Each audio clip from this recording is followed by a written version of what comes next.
Este año 2024 nos trajo aumentos al seguro social, al seguro de ingreso suplementario y al seguro por incapacidad para millones de estadounidenses a través del ajuste anual por costo de vida, el cual aumenta los beneficios para tener en cuenta la inflación. Pues el Seguro Social es un programa federal, por lo que si bien las personas en todos los estados reciben el mismo ajuste, algunos estados aún gravan los ingresos del Seguro Social, lo cual hace que los beneficiarios en los estados que no los gravan sientan que están recibiendo un aumento mayor que otros. Pues el día de hoy vamos a presentarles los beneficios en promedio y qué estados sentirán que están viendo un aumento mayor que otros, debido a la forma en la cual se graban los beneficios. Dado que el aumento ha sido solo del 3,2%, en comparación con el 8,7% que vimos en el año 2023, el más alto en 40 años. Esto puede haber parecido escaso, en contraste con muchos beneficiarios. Y es que más de 66 millones de beneficiarios reciben beneficios del Seguro Social, y alrededor de 7,5 millones reciben beneficios del SSI.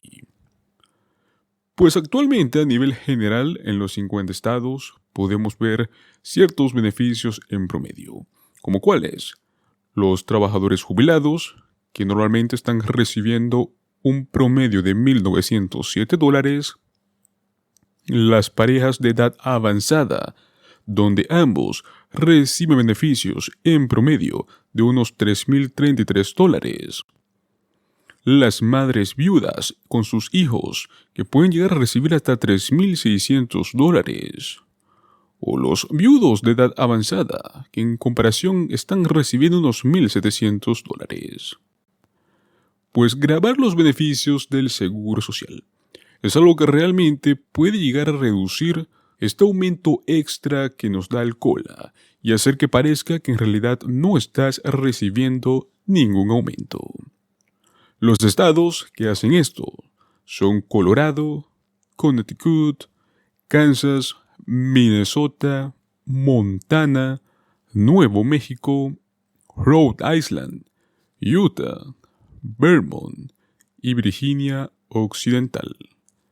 Y es que un estado con una tasa efectiva del 5% está recibiendo $1,500 en beneficios, una cantidad no insignificante si vive con un ingreso fijo. Es por ello que hay estados que no gravan el Seguro Social. Los estados que no imponen estos impuestos y donde usted puede sentir que este aumento sí puede beneficiarlo son los siguientes.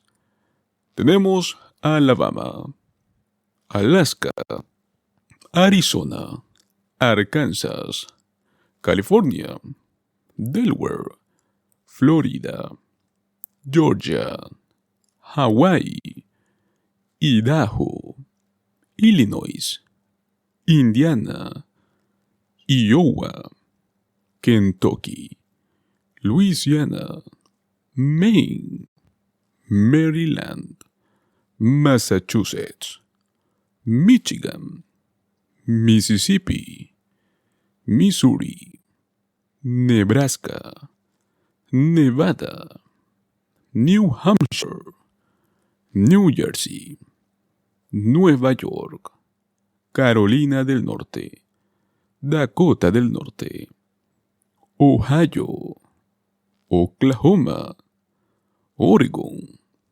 Pensilvania, Carolina del Sur, Dakota del Sur, Tennessee, Texas, Virginia, Washington, Wisconsin y por último tenemos a Wyoming. Este año también se han producido algunos cambios relacionados con los beneficios del Seguro Social y del SSI, más que todo dirigido para quienes continúan trabajando mientras reciben sus beneficios.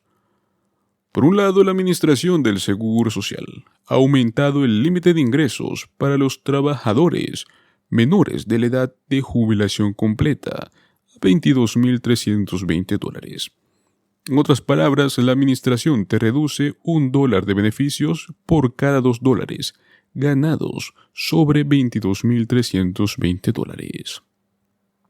Para las personas que alcancen su edad de jubilación completa en este año 2024, este límite de ingresos ha aumentado a $59,520.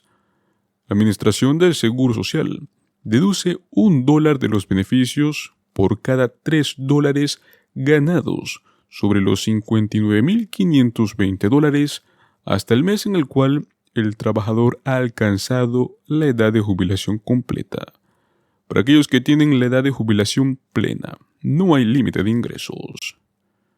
Si bien el estado en el cual vive no importa en términos de cuán grande sea su cola, si paga impuestos o no, sus beneficios serán más o menos sólidos en este año.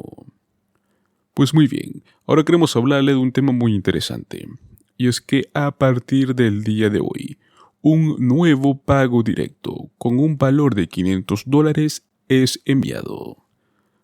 Un programa que envía pagos mensuales de $500 a cientos de familias en el condado de Sonoma, California, enviará su próximo pago a los destinatarios el día de hoy. El programa piloto Camino hacia la Equidad de Ingresos ya seleccionó a las 305 familias entre 6,000 solicitantes. Para ser elegibles, los solicitantes debían tener al menos un hijo menor de 6 años, haber sido afectado de alguna manera por la pandemia y tener un ingreso familiar que no sea superior al 185% por encima del nivel federal de pobreza. Y es que este ingreso adicional les va a permitir pasar más tiempo con sus familias, encontrar un mejor trabajo o mejorar su bienestar financiero, lo cual se traduciría en mejores resultados para sus hijos.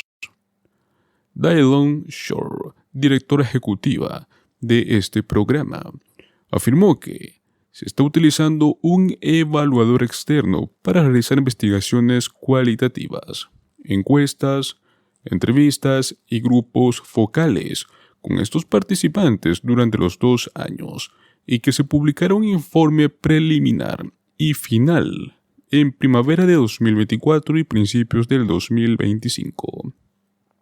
Este programa es parte de un experimento para ver cómo los ingresos garantizados afectan a las familias empobrecidas. Un estudio del año 2021, realizado por el United Ways of California, encontró que un 52% de hogares dentro del condado de Sonoma que contaban con niños menores de 6 años luchaban por cubrir las necesidades básicas de su familia. Este estudio también encontró que las madres solteras eran el grupo con más probabilidades de tener dificultades financieras, con un 67% en el condado, por debajo del estándar de autosuficiencia del estudio. Y es que estos pagos ayudarán a las familias con niños pequeños que a menudo luchan bajo la doble carga de los altos costos de vivienda y del cuidado infantil, que generalmente son los 2 gastos domésticos más altos. La información que se obtenga de este programa piloto ayudará a dar más forma a los esfuerzos futuros para mejorar la salud y el bienestar de nuestra comunidad.